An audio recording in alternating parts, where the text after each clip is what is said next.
అసలు నువ్వు పాటిస్తావా విలువలనే పక్కన వాళ్ళకి చెప్పడానికి? లేకపోతే విలువలనే ఓన్లీ మనం ఓడిపోయినప్పుడు అవతరాల పైన ఇంత మట్టి పేడ వేసడానికి పనికి వస్తుందా?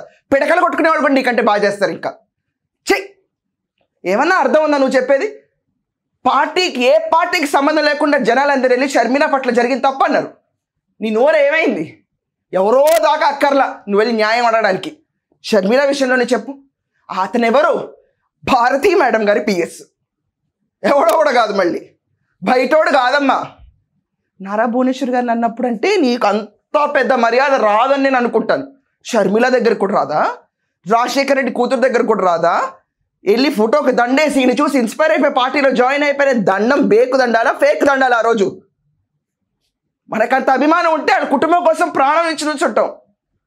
తోట చంద్రయంత కూడా కాకూడదు నువ్వు. క్లాసిక్ ఎగ్జాంపుల్స్ ఉంటారు ఒక్కొక్కళ్ళు. ఇంతమంది ఆడవాళ్ళని రేప్ చేస్తున్నారు, నరికేస్తున్నారు. అలాంటి వాళ్ళ గురించి మాట్లాడరు ఒక ఆడవాళ్ళ ఉండి. కానీ దీనికి ఆన్సర్ ఆల్రెడీ ఇచ్చాను. ఎంత లెందీగా ఇచ్చినా నువ్వు ఆడవాళ్ళ పట్ల నుంచోవు. జగన్ ఆడపాన్షికి అసలు పడదు. జగన్ కాళ్ళ అమ్మ చెల్లే పడదు. చెల్లితో ఒక మాట చెప్పించి ఈరోజు తీసుకొచ్చి నీకు ధైర్యం ఉంటే, మా అన్నయ్య మంచివాడు, మా అన్నయ్య దేవుడు, లేకపోతే మా అన్నయ్య స్త్రీ పక్షపాతి, నాతో బాగున్నాడు అని చెప్పి సింపుల్ వర్డ్, లాస్ట్ వర్డ్ ఇది ఒక్కటి చెప్పించు. దేవుడు అన్నయ్య కొంచెం ఓవర్గా సినిమాటిక్ ఉంటే ఈరోజు అఖండ ట్రైలర్ రిలీజ్ అయింది, దాన్ని క్లాష్ అయిపోయేంత ఉంటుంది, అదంతా వద్దు. జస్ట్ మా అన్నయ్య నాతో బాగున్నాడు అని వర్డ్ ఇప్పించు, ఒప్పేసుకుంటా. సరెండర్ రోజా, సరెండర్ ఇంక నీకు.